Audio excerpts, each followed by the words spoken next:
और सर बताया जाए 4 जनवरी से विद्यालय खोलने का कुछ निर्णय लिया गया है, ये किस तरीके का होगा? ये जो निर्णय लिया गया है ये कोई नया निर्णय नहीं है, ये सारी पुरानी बातें हैं। वैसे भी कक्षा 9, 10, 11 और 12 को खोलने का निर्णय लिया गया है। तो इसके पहले भी सरकार द्वारा 2 महीना पहले ये घोषित कर दिया गया था कि कक्षा 9, 10, 11, 12 में पढ़ने वाले जो छात्र हैं डाउट क्लासेज के लिए स्कूल आ सकते हैं।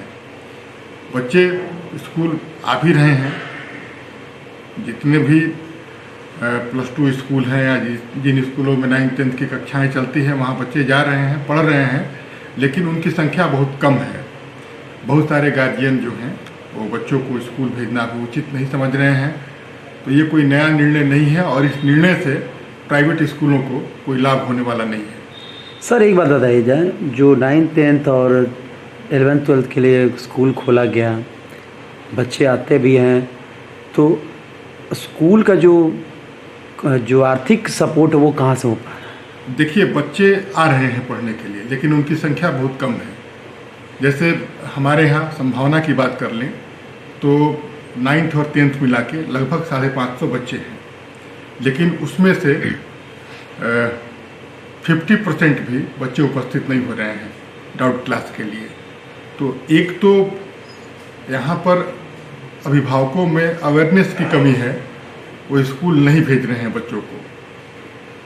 जो बच्चे दिन भर मोटरसाइकिल पर एक मोटरसाइकिल पर 4 सवार होकर घूम रहे हैं, मैं खुद देखता हूँ, और वो स्कूल के टाइम पर स्कूल नहीं आ रहे हैं पढ़ने के लिए।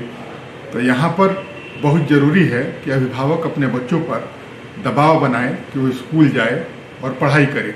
क्योंकि जो बोर्ड की परीक्षाएं हैं, ठीक है, फरवरी में नहीं होगी, मार्च में होगी, तो 1 महीने का ही अंतर पड़ेगा। 1 महीने में बहुत ज़्यादा परिवर्तन तो हो नहीं सकता है। तो इसमें मैं तो अपने विद्यालय के जो भी अभिभावक हैं या फिर जिस विद्यालय में भी बच्चे पढ़ते हैं उन सभी अभिभावकों से मैं यही अपील करना चाहूँगा कि अपने बच्चों को पढ़ने के लिए स्कूल भेजें। समय बहुत कम है, तैयारी करानी बहुत ज़रूरी है। सर एक अहम सवाल यह उठता है कि जब से कोरोना काल में निजी विद्यालय बंद हुए, चाहे सरकारी विद्यालय बंद हुए, शिक्षण संस्थान पर खासा असर देखने को मिला। अब बात आता है कि शिक्षण संस्थान जो है निजी, वो कई लोगों को रोजगार सृजन करता था। पढ़े लिखे युवा जो युवती होती हैं जो शिक्षा के क्षेत्र में जाते हैं या पार्ट टाइम कुछ करना चाहते हैं, अब वो तो सर बाहर निकल गए हैं, और ऐसे में 9, 10 चलाना कितना महंगा पड़ रहा है? देखिए, बहुत महंगा पड़ रहा है। बच्चे जो स्कूल आ रहे हैं उनके अभिभावक भी शुल्क जमा नहीं कर रहे हैं। तो पिछले 9 महीने से सिर्फ संभावना ही नहीं, जिले के जितने भी विद्यालय हैं सब पर आर्थिक संकट है।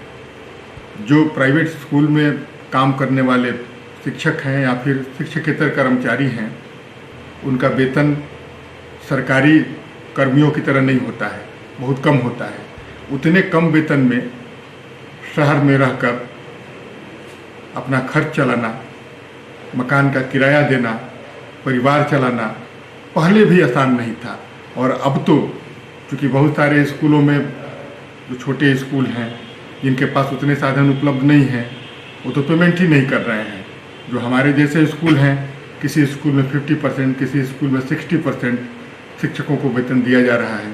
चूँकि स्कूलों के पास अब पैसा बचा नहीं है। जुलाई अगस्त तक सारे स्कूलों ने शिक्षकों को पूरा पेमेंट दिया, लेकिन उसके बाद स्कूलों का जो फंड होता है, रिजर्व फंड, वो सारे स्कूलों का लगभग खत्म हो चुका है।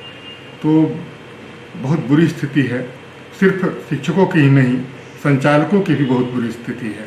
सर सरकार की तरफ से कोई पहल हुआ या टैक्स वगैरह कोई माफ़ किया गया हो या किसी तरीके का छूट दिया गया हो? सरकार की तरफ से प्राइवेट स्कूलों के लिए, प्राइवेट कर्मचारियों के लिए, प्राइवेट शिक्षकों के लिए किसी भी प्रकार की कोई योजना नहीं है, किसी भी प्रकार की कोई छूट नहीं है।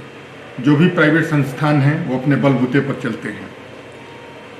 सरकार को चाहिए था, चूँकि हम भी इस समाज के अंग हैं और बच्चों के भविष्य को बनाने में हमारा भी बहुत महत्वपूर्ण योगदान होता है।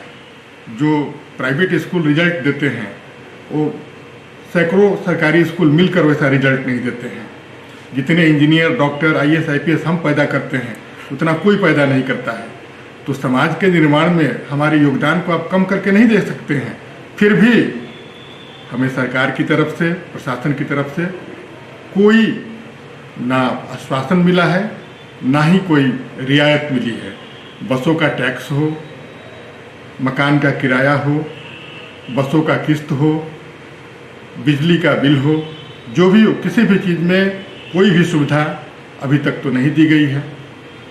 तो क्या लगता है जो 4 तारीख से स्कूल खुलेगा, ऐसे समय स्कूल खोलने की बात की जा रही है जहाँ पूरे ज़िले में कड़ाके की ठंड होती है, तो एक तरीके से देखा जाए तो ये तो बस ये देखिए, ये सरकार की तरफ से फेंका हुआ एक लॉलीपॉप है। इसको आप इस तरीके से समझ सकते हैं कि इससे कुछ भी होने जाने वाला नहीं है। जब तक स्कूल फुल फ्लेजेड नहीं खुलता है, पूर्ण रूप से नहीं खुलता है, तब तक आप ये नहीं सोच सकते हैं कि आप अपने कर्मचारियों को वेतन दे पाएंगे, शिक्षकों को वेतन दे पाएंगे, व्यवस्थाओं को ठीक ढंग से चला पाएंगे।